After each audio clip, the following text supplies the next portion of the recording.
Cleopatra ఒకప్పుడు Egypt సామ్రాజ్యాన్ని గడగడలాడించిన మహారాణి, మహా అందగత్తె. ఇప్పటికీ ఈమె గురించి మనం మాట్లాడుకుంటున్నామంటే అప్పట్లో ఆమె చేసిన ఘనకార్యాలు అలాంటివి. ఈమె ఎందులోనూ తక్కువ కాదు. ఈమె తన అందం కోసం అప్పట్లోనే ఏం చేసేదో తెలుసా? క్లియోపాత్రకు శృంగారం పిచ్చి చాలా ఎక్కువ ఉండేదా? అసలు క్లియోపాత్రకు ఎంతమంది భర్తలు? ఆమె ఒకేసారి 1000 మందితో శృంగారం చేసిందా? మార్క్ ఆంటోనీతో క్లియోపాత్ర ఎలా ఉండేది? వాళ్ళ ప్రేమ చాలా గొప్పదా? క్లియోపాత్ర పాముతో శృంగారం చేస్తూ చనిపోయిందా? ఈ వివరాలు తెలుసుకోవాలంటే వీడియో చివరి వరకు చూడండి. క్లియోపాత్ర పొరపాటున ఆడమనిషిగా పుట్టింది గాని మగవాడిగా పుట్టి ఉంటే మాత్రం ఈమె జీవితం మరోలా ఉండేదేమో. ఏ మగవాడు కూడా ఈమె కిందికి సాటిరాడు. ఈమెను అపూర్వ సౌందర్య రాశిగా చాలా మంది చరిత్రకారులు అభివర్ణించారు.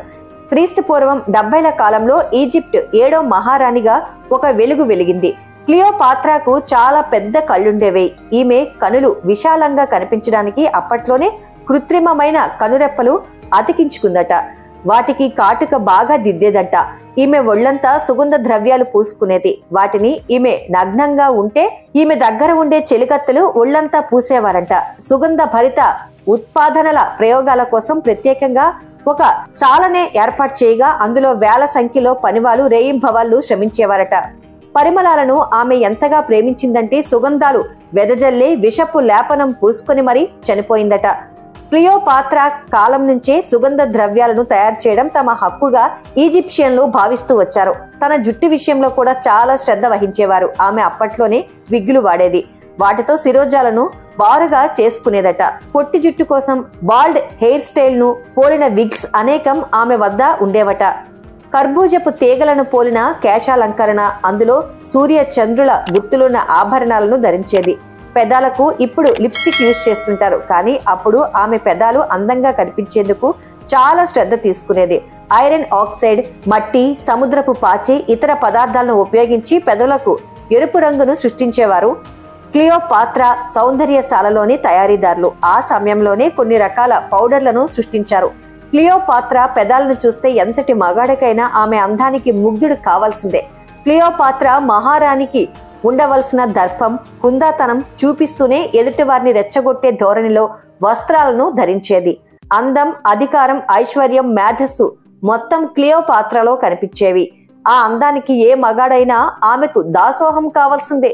రాజులు ఏ విధంగా అయితే సుఖాలను అనుభవించేవారో క్లియోపాత్ర కూడా అన్ని రకాల సుఖాలను అనుభవించాలి అనుకునేది. తన కంటికి నచ్చిన మగాడితో సుఖం అనుభవించాలి అనుకునేది. క్లియోపాత్ర శృంగార బానిస. ఆమెకు ఆ కోరికలు చాలా ఎక్కువగా ఉండేవట. క్లియోపాత్ర ఎంతో మంది మగాళ్లను కూడా తన తెలివితో, అందంతో, కుట్రలతో, పన్నాగాలతో తన కోట మీద ఈగ కూడా వాలకుండా చేసింది. క్లియోపాత్రకు శృంగారం అంటే కూడా అంతే పిచ్చి. ఒకేసారి 10 మందితో కూడా ఆమె సరసాలు ఆడేదంట. అయితే అవన్నీ కూడా రాజ్య సంరక్షణలో భాగంగానే చేసిందట.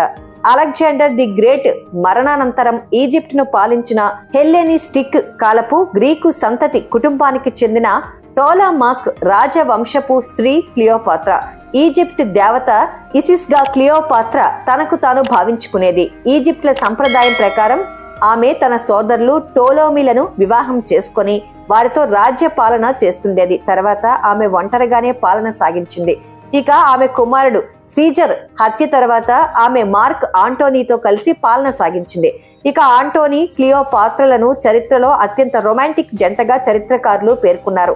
వీరి గురించి ప్రపంచంలో అందరికీ తెలుసు. ఆంటోనీని ఆజానుబాహుడిగా, అతివల మనసు దోచే మన్మధుడిగాను, క్లియోపాత్రనైతే ఏకంగా అతిలోక రంభగా ప్రపంచం భావిస్తూ వస్తోంది.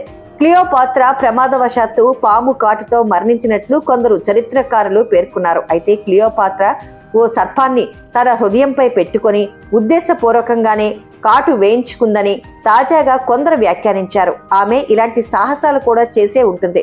మరి క్లియోపాత్ర సాహసాలపై మీ అభిప్రాయాన్ని కామెంట్ రూపంలో తెలియజేయండి.